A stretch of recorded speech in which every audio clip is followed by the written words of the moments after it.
नमस्कार दोस्तों, जान लेते हैं यूपी के सभी 75 जिलों की बड़ी खबरें। इससे पहले आप हमारे चैनल को सब्सक्राइब करके वीडियो को लाइक कर दें और हमें ये बताएं कि आप ये वीडियो किस जिले से देख रहे हैं। आज का मौसम 21 जनवरी। यूपी, पंजाब सहित 9 राज्यों में भारी बारिश की चेतावनी, 50 की रफ्तार से आंधी। भारी ठंड के बीच मौसम विभाग ने देश के 9 राज्यों में 22 से 25 जनवरी के बीच तेज बारिश और आंधी का अलर्ट जारी किया है।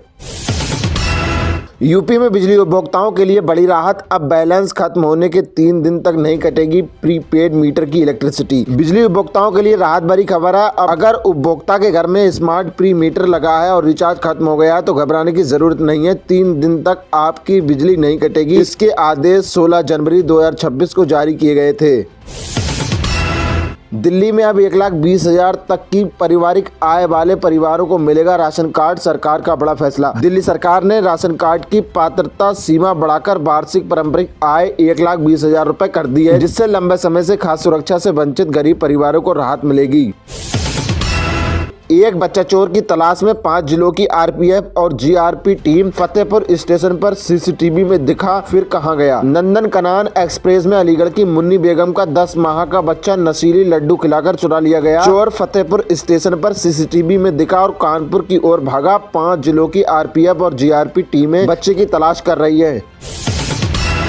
यूपी के इस जिले में 1 लाख से ज्यादा लोग पीएम किसान सम्मान निधि से हो सकते हैं वंचित। ये है बड़ी वजह। प्रधानमंत्री किसान सम्मान निधि योजना के लाभ से वंचित होने का खतरा उन किसानों पर मंडरा रहा है जिन्होंने अभी तक अपनी KYC पूरी नहीं कराई है। अगर निर्धारित प्रक्रिया पूरी न हुई तो अगली किस्त खुद ही रुक जाएगी।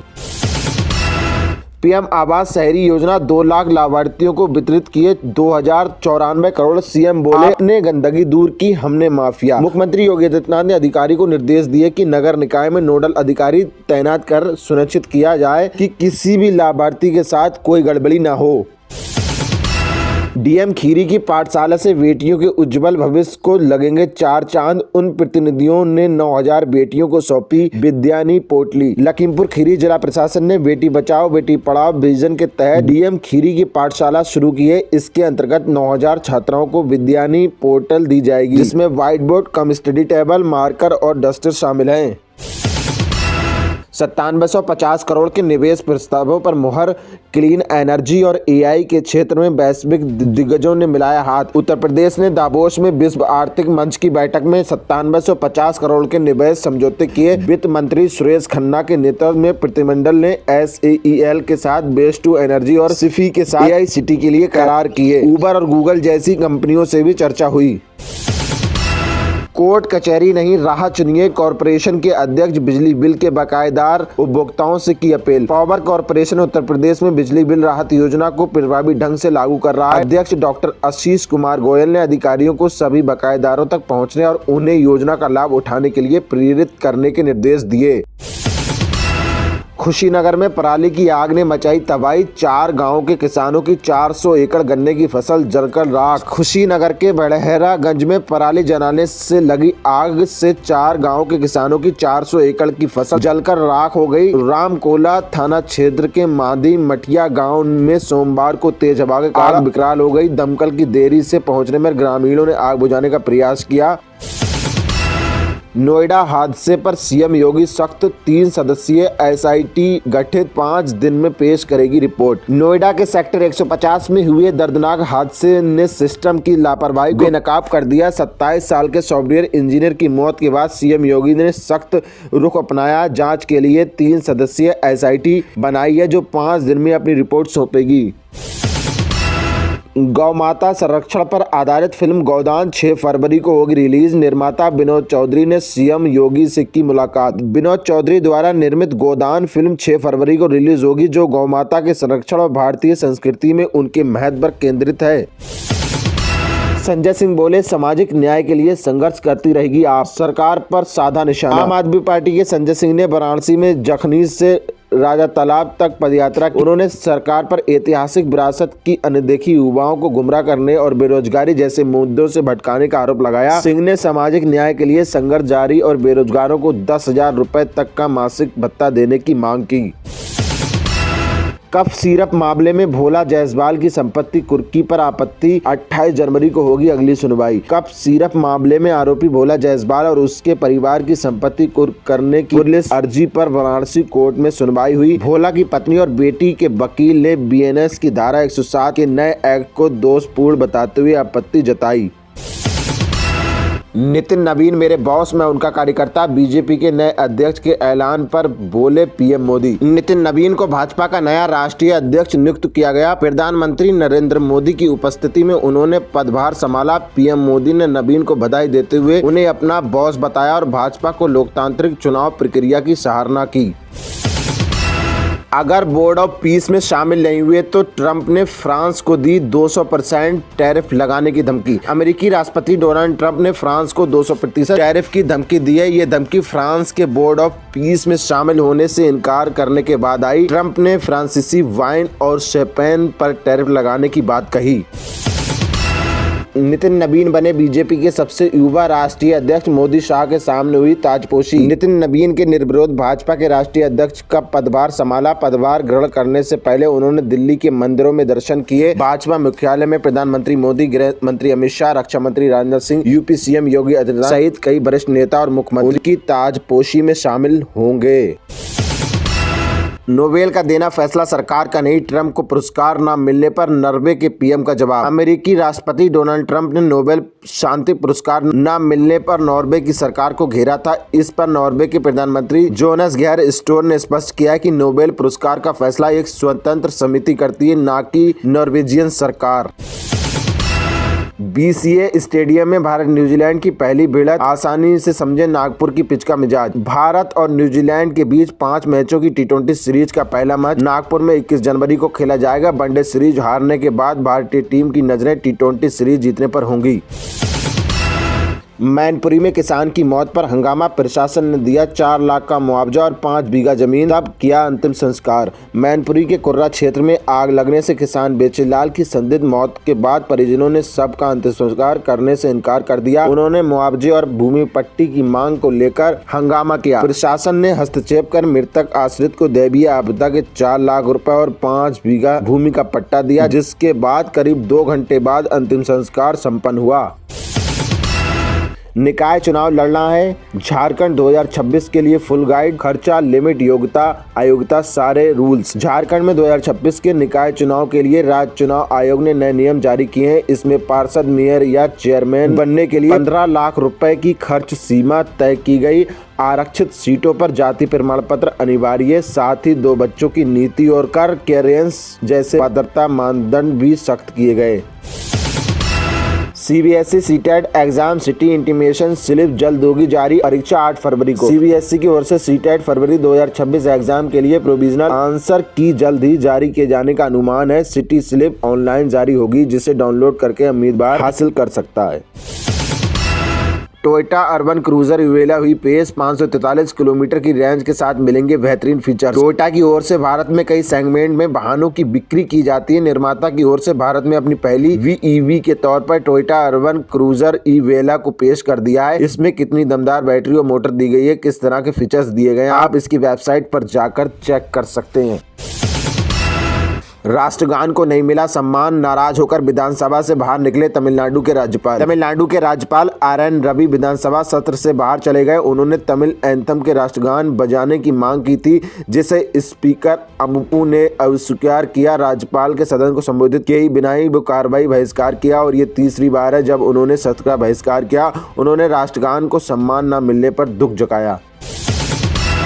तमिलनाडु में 30 जनवरी तक होगा एसआईआर, इलेक्टोरल डिटेल्स वेरिफिकेशन कराने के लिए चुनाव आयोग ने दिए अतिरिक्त समय। भारतीय निर्वाचन आयोग ने तमिलनाडु में स्पेशल इंटेंसिव रिवीजन एसआईआर की समय सीमा 30 जनवरी 2026 तक बढ़ा दी है। यह निर्णय अधिकतम मतदाताओं को शामिल करने और इलेक्टोरल डिटेल्स को वेरीफाई करने के लिए लिया गया है।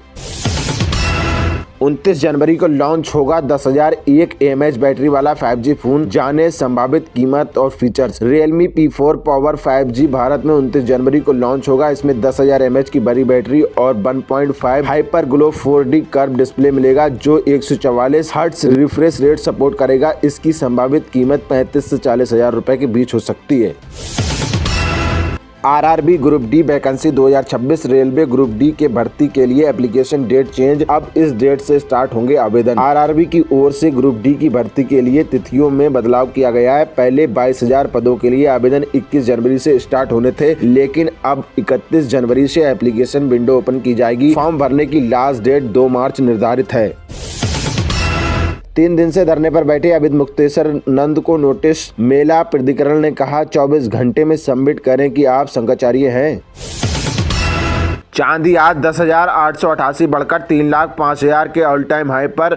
20 दिनों में कीमत 74,000 बढ़ी। सोना 2429 बढ़कर 1,46,000 पर पहुंचा। 3 साल से कोर्ट से दूर साइना नेहवाल का संन्यास। बोली घुटने की समस्या से परेशान थी। आखिरी बार 2023 में सिंगापुर ओपन में खेली थी। भारत की स्टार बैडमिंटन खिलाड़ी साइना नेहवाल ने प्रोफेशनल बैडमिंटन से संन्यास लेने की घोषणा कर दी है। उन्होंने एक पॉडकास्ट में बताया कि घुटने के दर्द के कारण अब उनके लिए खेलना संभव नहीं रह गया है। साइना आखिरी बार जून 2023 में सिंगापुर ओपन में खेली थी। वीएमसी पद मेयर शिवसेना ने फिर दावेदारी के संकेत दिए। शिंदे बोले कार्यकर्ताओं की इच्छा, बाल ठाकरे जन शांति पर शिवसैनिक मेयर बने। महाराष्ट्र के डिप्टी सीएम एकनाथ शिंदे ने सोमवार को मुंबई महानगर पालिका बीएमसी मेयर पद पर शिवसेना की दावेदारी के संकेत दिए। उन्होंने कहा कि 23 जनवरी से शिवसेना संस्थापक बाल ठाकरे की जन्माष्टमी वर्ष की शुरुआत हो रही है। शिवसैनिकों की इच्छा है कि इस मौके पर बीएमसी में शिवसेना का मेयर होना चाहिए। टाइट सिक्योरिटी के साथ एयरपोर्ट से निकले सलमान खान। बेटे युग का टिफिन थामे दिखे अजय देवगन। सोनू निगम ने पेपराजी को पोज देते हुए की मस्ती। बॉलीवुड के भाईजान सलमान खान आज मुंबई लौटे हैं। उन्होंने मंगलवार को मुंबई के प्राइवेट कलीना एयरपोर्ट से निकलते हुए स्पॉट किया गया। इसके अलावा एक्टर अजय देवगन भी बेटे के साथ मुंबई लौटे हैं। बॉर्डर 2 की एडवांस बुकिंग 24 घंटों में कमाए करोड़ों। जाट के अलावा गदर 2 और धुरंधर को भी पछाड़ा। फिल्म बॉर्डर 2 की एडवांस बुकिंग सोमवार से शुरू हुई। सिर्फ 24 घंटे में ही फिल्म को बहुत अच्छा रिस्पांस मिला। सन क्लिक के अनुसार पहले दिन की बुकिंग में फिल्म ने 2.5 करोड़ रुपए से ज्यादा का कलेक्शन कर लिया। देश भर में 11,000 से ज्यादा शो, 73,000 टिकट बिक चुके हैं। बुक माई शो पर हर घंटे 2,000 टिकट बिक रहे हैं और ये रफ्तार बढ़ती जा रही है। महिलाओं को 5,000 रुपये महीना देगी सरकार। कम ब्याज पर लोन की भी मिलेगी सुविधा। मध्य प्रदेश सरकार लगातार महिलाओं के आर्थिक सशक्तिकरण के लिए नई नई योजनाएं और सुविधाएं लेकर आ रही है। इसी कड़ी में मुख्यमंत्री डॉक्टर मोहन यादव ने हाल ही में लाडली बहन योजना की 32वीं किस्त जारी करने के अवसर पर महिलाओं को बड़ी सौगात की घोषणा की। मुख्यमंत्री ने साफ किया है कि महिलाओं को हर महीने 5,000 रुपये की आर्थिक आय कैसे संभव होगी। साथ ही कम ब्याज पर लोन और रजिस्ट्री में छूट जैसी सुविधाएं भी दी जाएंगी। एमपी में भाजपा विधायक पर हमला। अपने ही गांव में लोगों ने बरसा दिए पत्थर। मध्य प्रदेश के धार जिले में धर्मपुरी विधानसभा सीट से भाजपा विधायक कल्लू सिंह ठाकुर पर हमला किया गया। विधायक अपने घर के पास खेत पर चल रहे काम देखने आए थे। इसी दौरान पड़ोसियों ने उन पर पत्थरों से हमला कर दिया। नौकरी तक गंवा सकते हैं कर्नाटक के डीजीपी रामचंद्र राव। सेक्स घोटाले में फंसे अश्लील वीडियो हुए थे वायरल। बेंगलुरु में संवाददाताओं से गृह मंत्री ने कहा कि मामले की गंभीरता को देखते हुए निलंबन एक तत्कालीन कदम था। उन्होंने कहा हमने उन्हें निलंबित कर दिया। जांच होगी, जांच के बाद अन्य पहलुओं को भी पता चलेगा और उनके अनुसार अगली कार्रवाई की जाएगी। ईवीएम से नहीं बैलेट पेपर से डाला जाएगा वोट। 25 साल बाद इस नगर निगम के लिए आयोग का फैसला। ये चुनाव 25 मई के बाद और 30 जून से पहले संपन्न कराए जाने जैसा कि सुप्रीम कोर्ट ने निर्देश दिया है। इसका कारण 10वीं, 11वीं और 12वीं की कक्षाओं की बोर्ड परीक्षाओं के बाद समय निर्धारित करना है ताकि चुनाव प्रक्रिया सुचारू रूप से चले। कम से कम 100 दिन तक चले संसद और विधानमंडल पीठासीन अधिकारी सम्मेलन के बीच मायावती की मांग। लखनऊ में चल रहे 86वें अखिल भारतीय पीठासीन अधिकारियों के सम्मेलन के बीच भाजपा प्रमुख मायावती ने संसद और राज्य विधानमंडलों की कार्रवाई के घटते समय पर चिंता जताई है। वाराणसी में जलकर को लेकर बड़ा निर्णय। 1,41,103 लोगों को नहीं देना होगा सरचार्ज, मिली बड़ी राहत। नगर निगम ने जलकर को लेकर बड़ा फैसला लिया है। इसमें जलकर के बकाये सरचार्ज के भुगतान को लेकर बड़ी घोषणा की गई है। कृषक दुर्घटना कल्याण योजना। उत्तर प्रदेश सरकार ने किसानों के हित में एक नई पहल शुरू की है, कृषक दुर्घटना कल्याण योजना। इस योजना के तहत अगर कोई किसान दुर्घटना का शिकार होता है तो उसे या उसके परिवार को आर्थिक सहायता दी जाएगी। यूएई ने पेट्रोलियम कंपनी के साथ साइन की $2.5 बिलियन की गैस डील, भारत बनेगा सबसे बड़ा कस्टमर। यूएई ने एक भारतीय सरकारी कंपनी के साथ $2.5 बिलियन से अधिक की एलएनजी डील की घोषणा की है। डीएनओसी गैस और हिंदुस्तान पेट्रोलियम कॉर्पोरेशन लिमिटेड के बीच हुए इस समझौते के तहत अगले 10 वर्षों तक सालाना 0.5 मिलियन टन एलएनजी की आपूर्ति की जाएगी। 21 जनवरी से सीनियर सिटीजन को मिलेगी 8 नई सुविधाएं, सरकार ने किया बड़ा ऐलान। सीनियर सिटीजन के लिए 2026 एक बड़ा बदलाव लेकर आ रहा है। सरकार की घोषणा है कि 21 जनवरी 2026 से बुजुर्गों को नई सुविधाएं और नए लाभ दिए जाएंगे। ये नई स्कीमें खासतौर पर उन लोगों के लिए हैं जो पेंशन, स्वास्थ्य सेवाओं और बैंकिंग सेवाओं पर निर्भर हैं। जमीन रजिस्ट्री के लिए बदल गए नियम, अब ऐसी होगी रजिस्ट्री। अब जमीन खरीदने या बेचने वाले व्यक्ति आधार कार्ड केवाईसी अनिवार्य कर दिया गया है। इसे फर्जी पहचान और बेनामी लेन देन पर रोक लगेगी। नई व्यवस्था में स्टाम्प ड्यूटी और रजिस्ट्रेशन फीस का ऑटो कैलकुलेशन सिस्टम लागू किया गया है। अब जिम्मेदार अधिकारी मनमर्जी से वैल्यू तय नहीं कर पाएंगे। आधार कार्ड अपडेट कराने का 200 रुपया लिया जा रहा है, क्या करें? शिकायत करते ही यूआईडीआई ने पुर्जा खोल दिया। यूआईडीआई ने स्पष्ट बताया कि आधार नामांकन निःशुल्क है, वहीं 7 से 15 वर्ष के बीच अनिवार्य बायोमेट्रिक अपडेट को 30 दिसंबर तक फ्री कर दिया है। माई आधार पर दस्तावेज अपडेट सेवा को 24 जून 2026 तक निःशुल्क है। लॉटरी ने बदली किस्मत, पिता के मना करने के बाद भी खरीदी लोहड़ी बम्पर, जीता 50 लाख का इनाम, परिवार में जश्न का माहौल। फजलिका के आहाल बोदला गांव के गगनदीप सिंह ने अपने पिता से छिपकर लोहड़ी बम्पर का टिकट खरीदा और 50 लाख रुपए का तीसरा बड़ा इनाम जीता। कई सालों से लॉटरी खरीद रहे गगनदीप और उनके परिवार उल्हाने मिलते थे, लेकिन इस बार उनकी किस्मत चमक गई। प्रधानमंत्री आवास योजना सत्यापन में 500 रुपए की वसूली, पंचायत रोजगार सेवक का अनुबंध रद्द। पटना के धनरुआ प्रखंड में प्रधानमंत्री आवास योजना के सत्यापन के लिए 500 रुपए की वसूली करने वाले पंचायत रोजगार सेवक राधा रमण प्रसाद का अनुबंध रद्द कर दिया गया है। ग्रामीण द्वारा घूस लेते हुए वीडियो वायरल होने के बाद डीएम के निर्देश पर यह कार्रवाई हुई। लाडो प्रस्थान योजना 2026, घर में बेटी है तो मिलेंगे 1.5 लाख रुपए का लाभ, ऐसे करें आवेदन। लाडो प्रस्थान योजना 2026 राजस्थान सरकार ने बेटियों के भविष्य को सुरक्षित और मजबूत बनाने के लिए लाडो प्रस्थान योजना को प्रभावी रूप से लागू किया है। इस योजना के तहत अगर किसी परिवार में बेटी का जन्म होता है और वो पढ़ाई जारी रखती है तो सरकार की ओर से उसे 1.5 लाख रुपए की आर्थिक सहायता दी जाएगी। पाकिस्तान अब अपना मकसद हासिल कर सकता है, आसिम मुनीर ने दिया दुनिया को टेंशन देने वाला संदेश। पाकिस्तान के सेना प्रमुख आसिम मुनीर ने कहा कि देश अपने मकसद को हासिल करने की दिशा में बढ़ रहा है। उन्होंने जोर दिया कि पाकिस्तान इस्लाम के नाम पर बना था और आतंकवादियों से निपटना जानता है। मुनीर ने यह भी बताया कि पाकिस्तान की वैश्विक पहचान और आर्थिक स्थिति मजबूत हुई और उसे गाजा बोर्ड ऑफ पीस में शामिल होने का निमंत्रण मिला है। फ्री सिलाई मशीन योजना, फ्री सिलाई मशीन योजना का फॉर्म भरना शुरू, 15,000 मिलेंगे, ऐसे करें आवेदन। फ्री सिलाई मशीन योजना का उद्देश्य महिलाओं को स्वावलंबी बनाना और उन्हें घर से ही रोजगार का साधन उपलब्ध कराना है। सरकार चाहती कि आर्थिक रूप से कमजोर महिलाएं अपने हुनर के जरिए आमदनी कर सके और परिवार की स्थिति को बेहतर बना सके। इस योजना के अंतर्गत कई जगहों पर महिलाओं को सीधे सिलाई मशीन दी जाती है, जबकि कुछ राज्य में मशीन की जगह 15,000 रुपए की राशि उनके बैंक खाते में भेजी जाती है।